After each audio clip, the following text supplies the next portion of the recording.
Dear student, you have learned about ratio in previous videos and also you are able to solve the problems on ratio. Now we shall learn about proportion. I am going to explain you about the proportion by taking examples. Example 1.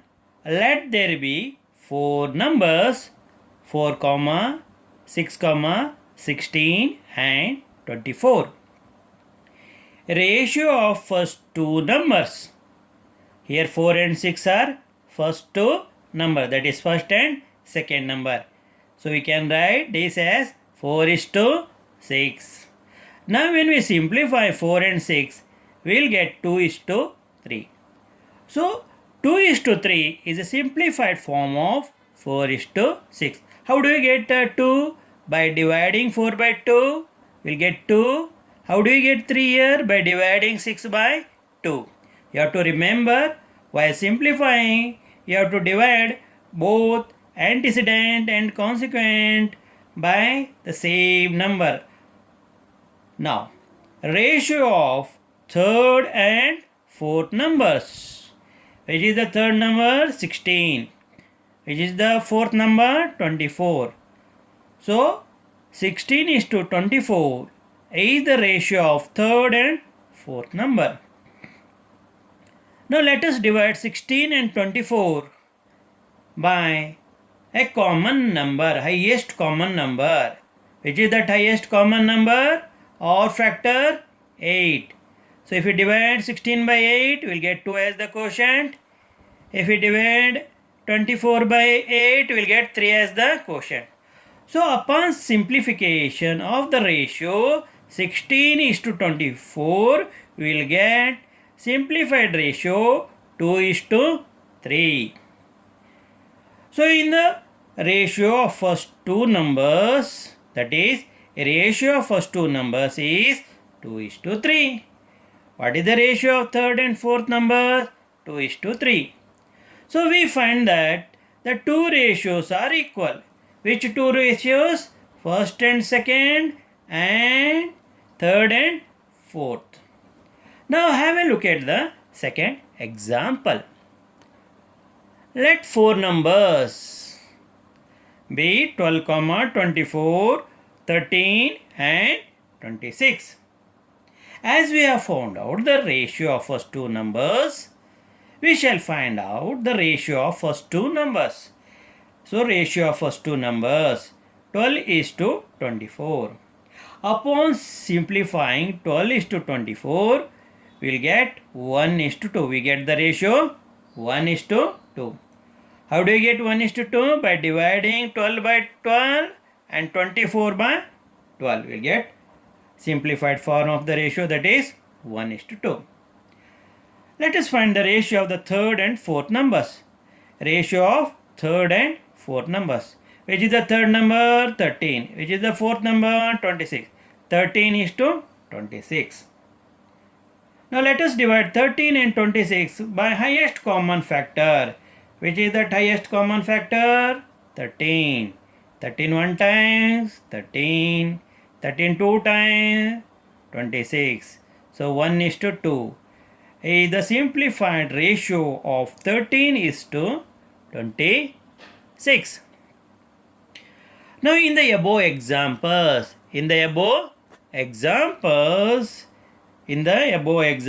that is first example and second example, we find that the ratios are equal. See here, 2 is to 3 is equal to 2 is to 3. Here 1 is to 2 is equal to 1 is to 2. In both the example, we find the ratios are equal. We find equality of ratio here. Ratios being equal. When two ratios are equal, then four terms are said to be in proportion. When two ratios are equal, here see, when 4 is to 6 is equal to 16 is to 24, or 12 is to 24 is equal to 13 is to 26. That means when two ratios are equal, then the four terms are said to be in proportion. In the above examples, the given numbers are in proportion because 4 is to 6 is equal to 16 is to 24. In the second example, the four numbers are in proportion because 12 is to 24 is equal to 13 is to 26. In the first example, 4 is to 6 and 16 is to 24 are in proportion. Once again repeating, in the first example, 4 is to 6 and 16 is to 24 are in proportion. In the second example, 12 is to 24 and 13 is to 26 are in proportion. Why are first and second example numbers are in proportion? Because 4 is to 6 is equal to 16 is to 24 and 12 is to 24 is equal to 13 is to 26. Why? Upon simplification, we get the same ratio, that is 2 is to 3 is equal to 2 is to 3 in the first example. In the second example, we get the same ratio. What is that same ratio? 1 is to 2 is equal to 1 is to 2. So what actually then proportion tells us? What do you mean by proportion? It is the equality of ratio. When the two ratios are equal, then we say four numbers are in proportion. Therefore, proportion states that two ratios are equal. What does proportion state? Proportion state that the two ratios are equal. What does the proportion state? Proportion states that two ratios are equal. In the example you have seen, the two ratios are equal. Now, I can go on giving many examples. Instead of giving many examples, I'll generalize the examples. We can write four numbers or terms as A, B, C and D. Instead of writing numbers, I have written it as A, B, C and D, where A is the first term, B is the second term, C is the third term and D is the fourth terms of the proportion. So, four numbers or terms A, B, C and D are said to be in proportion. When do we say the terms A, B, C and D are said to be in proportion? If the ratio of the first two A is equal to the ratio of the last two. Which is the ratio of the first two? A is to B. If the ratio of the first two is equal to the ratio of the last two, which are the last two numbers? C is to D. So instead of writing numbers, I have written the small letters of English alphabets, where A, B, C and D can take any values in the set of whole numbers or integers or decimals. So you can give any value for A, B, C and D. Therefore, A, B, C and D are said to be in proportion. If A is to B is equal to C is to D, this is expressed as like this. A is to B is equal to as C is to D. We read this as proportion as A is to B as C is to D. Once again I am going to read A is to B as C is to D. So you have to read like this. So already you know that how ratios can be converted in the form of fractions. So we can show this as A is to B is equal to C is to D, because A over B is the fraction form of A is to B. C over D is the fraction form of C is to D. Here, the first and fourth term, which is the first term A, which is the fourth term D. The first and the fourth terms are called extremes. The first and the fourth term, they are called as the extremes. I have written which are the terms are called extremes A and D. I have written it in the bracket. Now, what actually meant by A and D? They can be any numbers. So they are the generalized, I have generalized here. And the second and the third and second and second and the third. Second and the third term. Second and third terms are called means. Second and third terms are called means. Which are the second and third terms? B and C. So in the proportion A is to B and C is to D, first and the last term are known as extremes.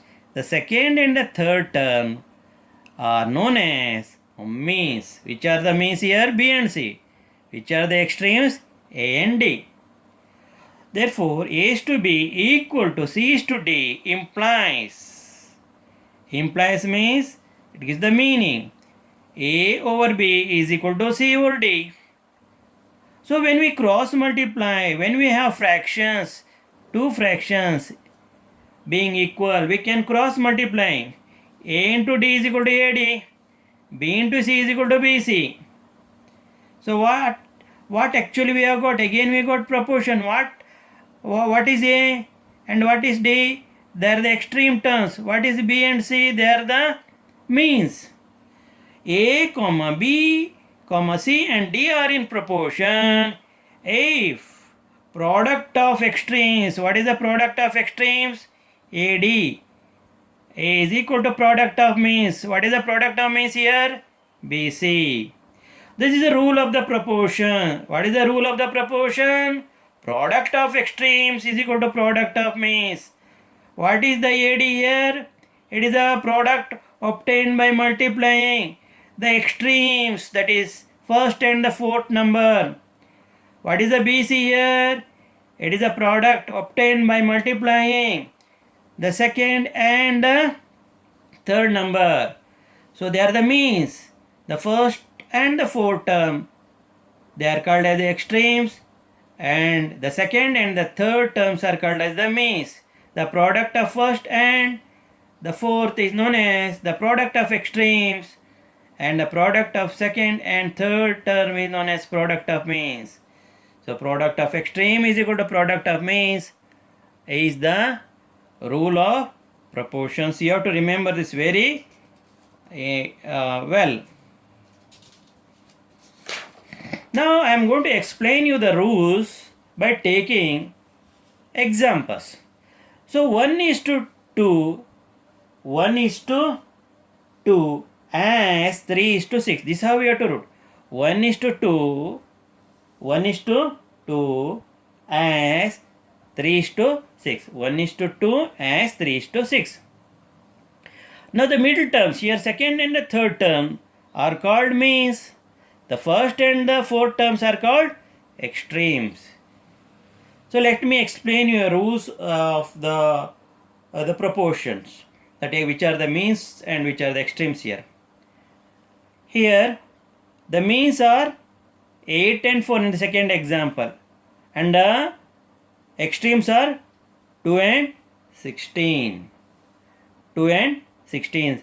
So I have given example to show which are the means and which are the extremes in the example 1, and also in example 2 which are the means and which are the extremes. So let us apply the rule of proportions to solve the problems.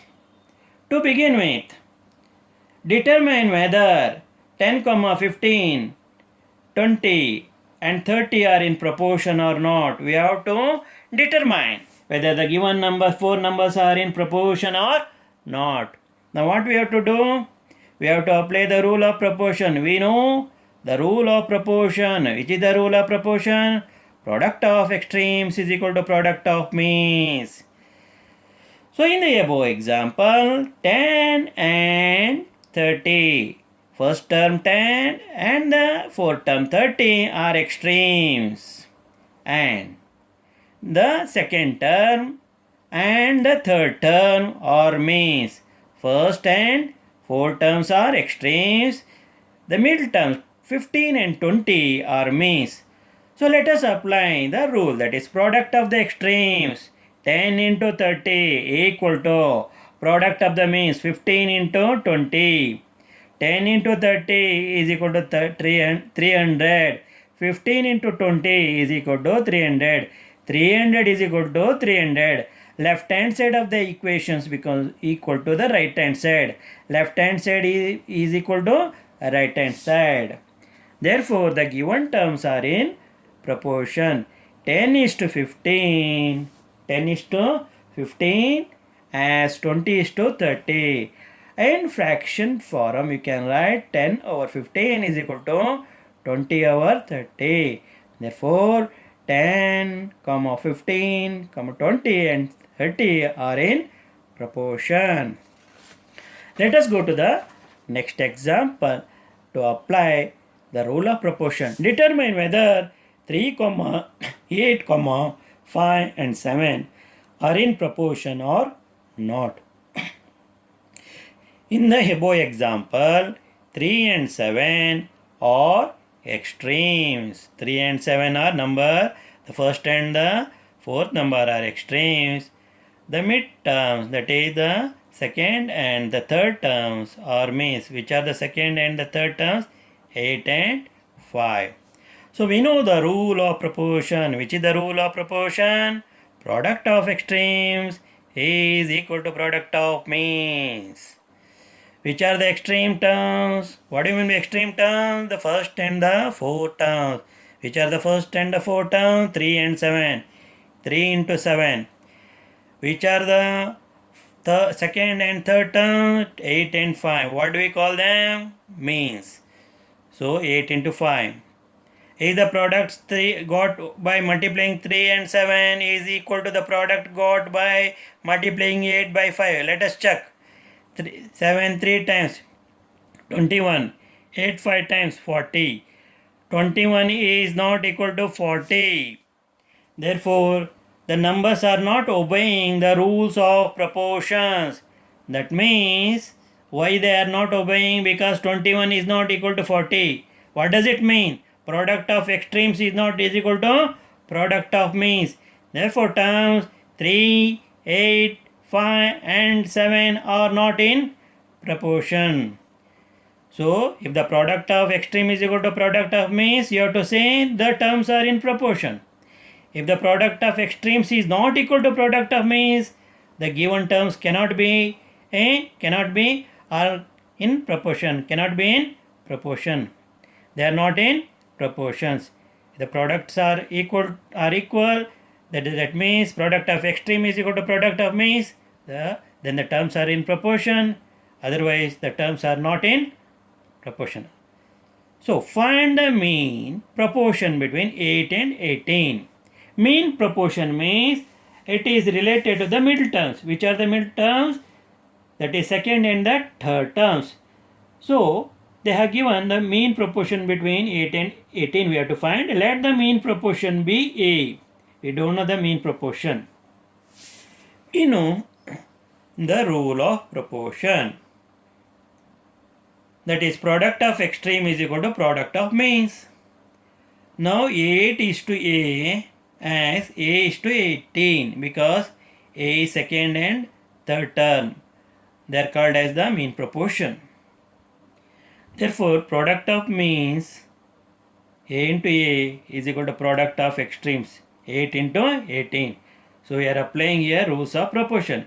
8 into 18 is equal to 144. A into A, we can write A into A, or A into A is equal to 144. When 144 is equal to A into A, we can write A into A is equal to 144. Therefore, A into A is equal to 12 into 12, because when we multiply 12 by 12, we will get 144. So, while obtaining the product, see that the value of A are same. So, then the value of A is equal to 12. Why? Because 12 into 12 is 144. 12 into 12 is 144. Therefore, mean proportion is 12.